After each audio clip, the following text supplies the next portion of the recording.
Master মশাইকে অপমান করে নেশাগ্রস্ত অবস্থায় শ্রাবণকে টানতে টানতে সবার সামনে নিয়ে এলো বিদ্যা। হ্যাঁ বন্ধুরা, এমনটাই দেখা যাবে। বিস্তারিত জানতে ভিডিওটিতে লাইক দিয়ে চ্যানেলটি সাবস্ক্রাইব করে দেখতে থাকুন। গল্পের শুরুতেই দেখা যাবে রিত রিত ফাগুনদের বাড়ি এলে তখন ফাগুন বলতে থাকে, আমি জানতাম তুমি আসবে। তুমি এই ব্যাপারটা কোর্ট অব্দি গড়াতে দেবে না। আমার স্বপ্নটাই সত্যি হলো, আমার ধারণাটাই ঠিক হলো। তখন তখন রিতকে দেখে ফাগুনের মা বলতে থাকে, সত্যি বলছি বাবা, আমি অনেক খুশি হয়েছি যে তুমি এসেছো। তখন তখন দেখা যায় তোষার কথা শুনে রিত বলতে থাকে, আমি এসেছি এখানে একটা দরকারে, এছাড়া আর কিছুই নয়। তখন ফাগুন বলতে থাকে, তুমি তো আমাকে ভালোবেসে এসেছো তাই না? আমি জানি যে তুমি বিদ্যাকে ছেড়ে আমার কাছে এসেছো। তখন তখন রিত বলতে থাকে, এ ধারণাটা তোমার পুরোটাই ভুল ফাগুন। তুমি কখনো কখনো এই এই স্বপ্নটা পূরণ করতে পারবে না। কখনো কখনো আমি বিদ্যাকে ছাড়বো না, কারণ কারণ আমার সঙ্গে বিদ্যার বিয়ে হয়ে গেছে আর বিদ্যার সঙ্গে আমি ভালো আছি। তাই তাই আমি কখনো বিদ্যাকে ছেড়ে তোমার কাছে আসতে পারবো না। এই স্বপ্নটা তোমার কখনোই পূরণ হবে না। তখন ফাগুন বলতে থাকে, এটা এটা অবশ্যই পূরণ হবে। তুমি অবশ্যই বিদ্যাকে ছেড়ে আমার কাছে চলে আসবে, আমার কাছে অবশ্যই আসবে। তখন তখন দেখা যায় রিত হাসতে থাকে আর বলতে থাকে, সত্যি বলছি, ট্রাস্ট মি, আমি কখনো কখনো তোমার কাছে আসবো না। এই স্বপ্নটা তোমার কখনোই পূরণ হবে না। তখন কপিল ব্যানার্জি বলতে থাকে, তবে কেন এখানে এসেছো বলো, কেন এসেছো? তুমি তোমার পরিবারের মান সম্মান বাঁচাতেই তো এসেছো তাই না? আরে দেখো, এগুলো প্রমাণগুলো যদি আমরা কোর্টে দেখাই, তবে অবশ্যই তোমার বিদ্যাকে ছেড়ে ফাগুনকে বিয়ে করতে হবে। তখন তখন দেখা যায় রিত বলতে থাকে, আচ্ছা দেখি আপনারা কোর্ট অব্দি পৌঁছান, আমিও পৌঁছাবো, আমিও যাবো কোর্ট অব্দি, কি হয় আমিও দেখবো। এরপরে দেখা যায় তখন তখন দেখা যায় কপিল বলতে থাকে, ঠিক আছে, তুমি যেহেতু কোর্টে যেতে চাইছো তাই আমরাও কোর্টেই যাব, তোমার তোমার সঙ্গে কোর্টে দেখা হবে। তখন রিত বলতে থাকে, ঠিক বলেছেন, একদম ঠিক বলেছেন। কোর্টে কোর্টে ব্যাপারটা ডিসকাস হওয়াটা জরুরি, তা না হলে আপনারা আপনারা যেভাবে পাগলামো করছেন, এরকম পাগলামো আপনারা সবটা সময়ই করে যাবেন, কখনো পাগলামো ছাড়বেন না। তাই আমাদের কোর্টে দেখা করাটাই ভালো হবে। তখন তখন দেখা যায় তোষা ব্যানার্জিও ফাগুনকে বলতে থাকে, আচ্ছা, আপনার আপনার কি লজ্জা করে না? আপনার আপনার ছেলে মেয়েদের কি রকম করে বড় করছেন, যারা যারা এরকম ফাগুন ফাগুন একটা একটা জেদ নিয়ে বসে আছে। আর তার চেয়ে বরং আপনি আপনার ছেলেকে একটি ভালো ভালো ছেলে দেখে বিয়ে দিয়ে দিন। আপনার মেয়েকে সুন্দর দেখে একটি ছেলের সঙ্গে বিয়ে দিয়ে দিন, ও বরং সংসার করুক। তখন তখন দেখা যায় পিহু এসে বলতে থাকে, রিত, ওরা যেহেতু তোমাকে কোর্টে নিয়ে যেতে চাইছে, তুমি বাবা যেতে রাজি হয়ে যাও। তোমার হয়ে সাক্ষী দেব আমি তোমার পাশে আছি। আর কেউ থাকুক বা না থাকুক, এরা যে মিথ্যে জাল সাক্ষী তৈরি করে তোমাকে আর বিদ্যাকে ফাঁসাতে চাইছে, এটা তোমার হয়ে কোর্টে কোর্টে সাক্ষী দেব আমি। এ কথাটা আমি তোমাকে দিচ্ছি, তুমি একদম ঘাবড়াবে না, আমি তোমার পাশে আছি। তখন কপিল বলতে থাকে, একদম কথা বলবে না পিহু, তুমি ভিতরে যাও, তুমি এখানে কেন কথা বলছো? তখন তখন পিহু বলতে থাকে, কেন? তোমরা তো কাওয়ার্ড, তোমরা তো মিথ্যেবাদী, মিথ্যে বলে ছেলেটাকে এভাবে হেনস্থা করছো। আর ওর তো বিয়ে হয়েছে, ও তো ফাগুনকে বিয়ে করেনি, ও তো বিদ্যাকে বিয়ে করেছে। বিদ্যাও তো তোমার আরেক ভাইপো, তারপরেও তুমি ওর সঙ্গে কেন এমন করছো বলো তো? তখন তখন কপিল বলতে থাকে, তুমি একদম বাড়াবাড়ি করবে না, তোমার কাজ শুধু এ সংসার সামলানো আর এই সংসারে ঠিকই কাজ করা, এ পর্যন্তই তোমার দায়িত্ব। এর বাইরে তোমার কোনো দায়িত্ব নেই। তাই তুমি এখনো সময় আছে, বেরিয়ে যাও। আর ঘরে গিয়ে আমাদের বাড়িতে রিত এসেছে, রিতের জন্য খাবারের আয়োজন করো। এরপরে রাজদীপ এসে বলতে থাকে, আমি জানতাম রিত তুমি আসবে, আমি এটা খুব ভালো করে জানতাম। তখন তখন দেখা যায় রিত বলতে থাকে, ড্যাডি, তুমি পুরোটাই ভুল জানো। আমি এখানে এসেছি শুধুমাত্র শুধুমাত্র বোঝাতে যে ব্যাপারটা কোর্ট অব্দি না গড়াতে। আর আমি বিদ্যাকে কখনো ছাড়বো না। মিছামিছি কোর্টে গিয়ে ফাগুনের নামটা খারাপ হয়ে যাবে, ওর পরে কিন্তু বিয়ে দেওয়া মুশকিল হয়ে যাবে, আমি কথাটা বলে দিচ্ছি। আমি ভালো করে বলছি, ভালো দেখে একটি ছেলে দেখে ফাগুনকে বিয়ে দিয়ে দাও, ও সংসার করুক। তখন তখন দেখা যায় রাজদীপ বলতে থাকে, তুমি যেহেতু নিজে নিজে মাথা নত করবে না, তবে তবে তো অবশ্যই কেসটা কোর্টে গড়াতেই হবে তাই না? তোমাকে এতটা ভাবতে হবে না, কেসটা কোর্টে উঠবে। তখন তখন রিত বলতে থাকে, ঠিক আছে, তবে সবাই জানুক যে একজন ছেলের বিরুদ্ধে তার বাবা বাবা কোর্টে কেস লড়ছে, ঠিক আছে, এটা এটা বিশ্ব রেকর্ড করুক যে একজন ছেলে ও তার বাবা প্রতিপক্ষ। এরপরে দেখা যায় তোরসা বলতে থাকে, আচ্ছা আচ্ছা পিহু, তুমি এখন এখানে দাঁড়িয়ে কি করছো? যাও, উনি এসছে, ওনার জন্য চা বানাও। তোমার কাজ তো এটাই, গেস্ট আসবে, গেস্টদের আপ্যায়ন করা আর সংসার সামলানো, এর বাইরে তোমার কোনো কাজ নেই। তুমি তুমি সংসারের বাবদে কোনো কথা বলতে পারো না। কপিল, ওকে কিছু বলছো না যে? ওকে এখান থেকে সরিয়ে দাও। এদিকে রিত ও রাজদীপ কথা বলতে থাকে। রিত বলতে থাকে, তোমার লজ্জা করছে না? আমার তো মনে হচ্ছে তুমি একটা নির্লজ্জ, তুমি লোভী বাবা। তুমি তুমি যে আমাকে আমাকে আমাকে তোমার বাড়ি থেকে বের করে দাও, তোমার বিজনেস থেকে বের করে দাও, তোমার জীবন থেকে বের করে দাও, তারপরেও আমি বিদ্যার হাতটা ছাড়বো না। আমি কখনো বিদ্যার হাত ছাড়বো না। আমি বিদ্যাকে প্রতিশ্রুতি দিয়েছি, আমি সারা জীবন ওর পাশে থাকবো, ওর সঙ্গে থাকবো।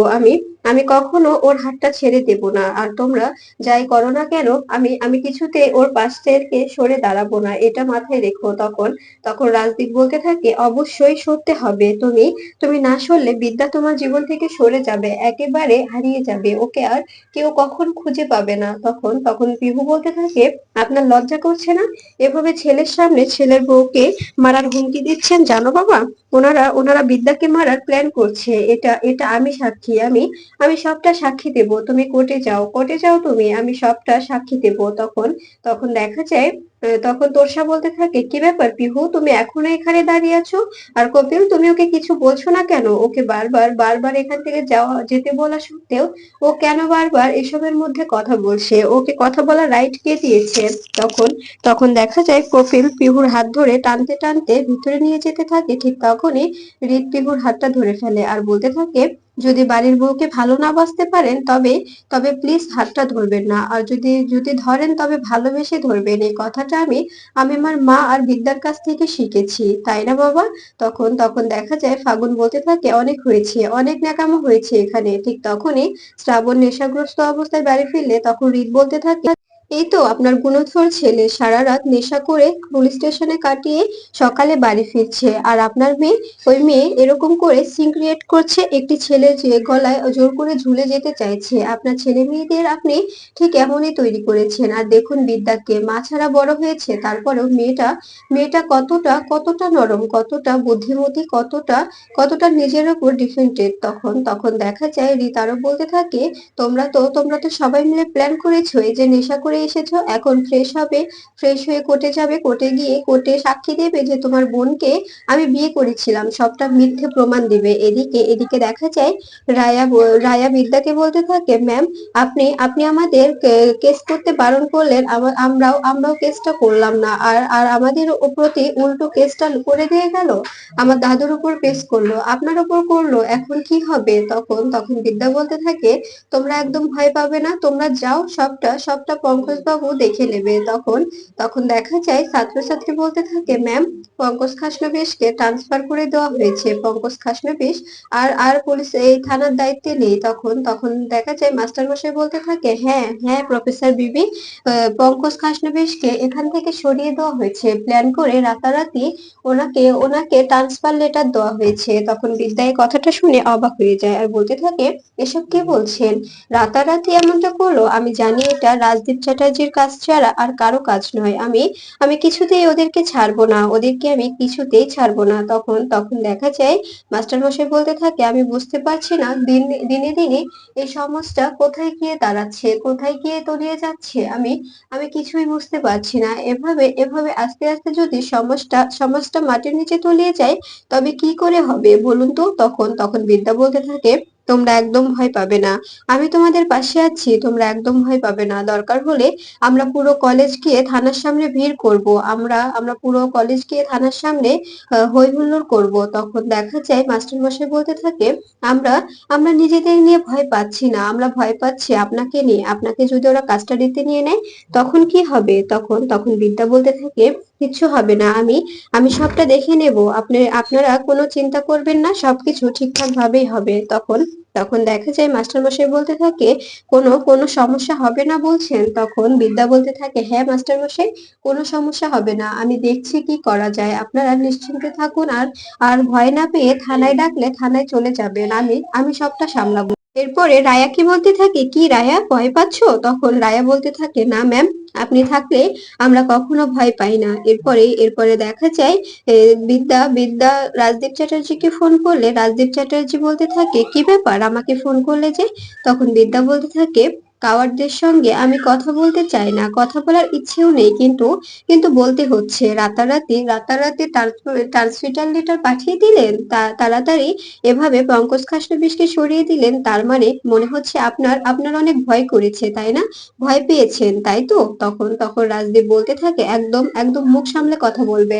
আমি ভয় পাই না, আমি কেন ভয় পাবো? যেরকম করে পঙ্কজ খাসনবিশকে রাতারাতি সরিয়ে দিয়েছি, ঠিক সেভাবে তোমাকেও সরিয়ে দেব, এ কথাটা মাথায় রেখো। এরপরে বিদ্যা বলতে থাকে, পঙ্কজ খাসনবিশের মাথার উপর একজন আছে, তাই ওকে সরিয়ে দেওয়া গেছে, কিন্তু এই বিদ্যার মাথার উপরে কেউ নেই, এই বিদ্যার মাথার উপরে বিদ্যাই আছে আর নিচেও বিদ্যাই আছে, তাই তাই বিদ্যাকে কোনোভাবে সরাতে পারবেন না, চেষ্টা করে দেখুন না, একদম একদম 4 ভোল্টেজ লেগে যাবে।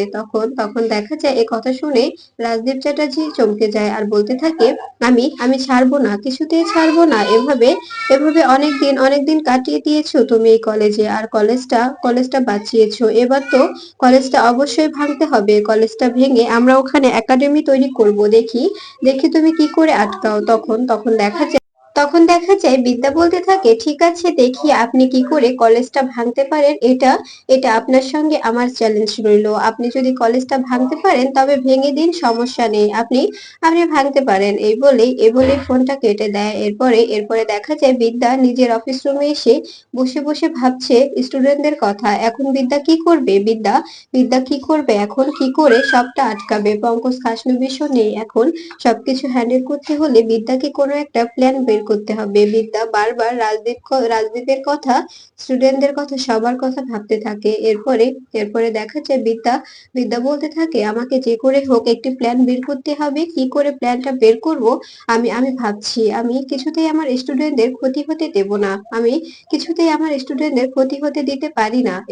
এরপরে দেখা যায় বিদ্যার মাথায় একটা প্ল্যান এলে পঙ্কজ খাসনবিশকে ফোন করলে, তখন ওপাশ থেকে বড়বাবু বলতে থাকে, কি ব্যাপার বেবি, আপনি যে ফোন করলেন? তখন বিদ্যা বলতে থাকে, আচ্ছা, আপনাকে নাকি রাতারাতি ট্রান্সফার করে দেওয়া হয়েছে? তখন দেখা যায় বড়বাবু বলতে থাকে, হ্যাঁ হ্যাঁ, অনেক চেষ্টা করেছি কিন্তু আটকাতে পারিনি। তখন বিদ্যা বলতে থাকে, আপনি কি থানার দায়িত্বটা ছেড়ে দিয়েছেন নাকি এখনো দায়িত্বে আছেন? তখন দেখা যায় বড়বাবু বলতে থাকে, এখনো আছি, আসলে কিছু ফর্মালিটিস আছে তো, সেগুলো পূরণ করতে একটু সময় লাগবে। তখন বিদ্যা বলতে থাকে, একটা কাজ করে দিতে পারবেন? তখন বড়বাবু বলতে থাকে, যেমন কি কাজ? তখন বিদ্যা বলতে থাকে, কজন লোককে তুলতে হবে, কজন লোককে তুলতে হবে, সব ব্যবস্থা আমি করে দেব, সবকিছু আমি ঠিকঠাক ভাবে করে দেব, আপনি শুধু তুলে আনবেন। আর আপনাকে একটা কথা বলি, আসলে আসলে একটা মানুষ যদি কোনো ড্রিঙ্কস করে থাকে, অ্যালকোহল নেয়, তবে সেটা 12 ঘন্টা কি 24 ঘন্টার আগে যদি টেস্ট করা হয়, তবে অবশ্যই তার শরীর থেকে সে অ্যালকোহলটা পাওয়া যায়। তাই আমি চাইছি যে ওদেরকে তুলে নিয়ে এসে ওদের ব্লাড স্যাম্পলটা নিয়ে টেস্ট করানোর জন্য। তখন এ কথা শুনে দেখা যায় পঙ্কজ খাসনবিশ রাজি হয়ে যায়। এরপরে দেখা যায় ব্যানার্জি বাড়িতে আসে বিদ্যা ব্যানার্জি বাড়িতে এসে শ্রাবণকে টানতে টানতে নিয়ে যেতে চায়, ঠিক তখনই তোষা বলতে থাকে, এসব কি অসভ্যতম হচ্ছে, তুমি শ্রাবণকে এভাবে নিয়ে যাচ্ছ যে? তখন দেখা যায় বিদ্যা বলতে থাকে, অবশ্যই নিয়ে যাব, ও মাস্টার মশাইকে অপমান করেছে, এর জন্য ওকে নিয়ে যাচ্ছে, ওর শাস্তি পাওয়া প্রাপ্য। ওকে আমি ভালো বুঝে ছেড়ে দিয়েছিলাম, কিন্তু ও উল্টো আমার উপরে কেস করে দিয়েছে, এবার তো ওকে শাস্তি পেতে হবে। এরপরে পিহু দেখা যায় কপিল বিদ্যার সঙ্গে খারাপ ব্যবহার করলে, তখন পিহু এসে কপিলকে একটা চড় মারে। এরপরে কপিল রাজদীপ চ্যাটার্জিকে ফোন করে বলতে থাকে, এইমাত্র শ্রাবণকে বিদ্যা তুলে নিয়ে গেল, আমি বুঝতে পারছি না কি করব, বলল ওকে শাস্তি দেবে, এখন এখন কি করবেন আপনি? প্লিজ কিছু একটা করুন আর ছেলেটাকে বিদ্যার হাত থেকে বাঁচিয়ে নিন।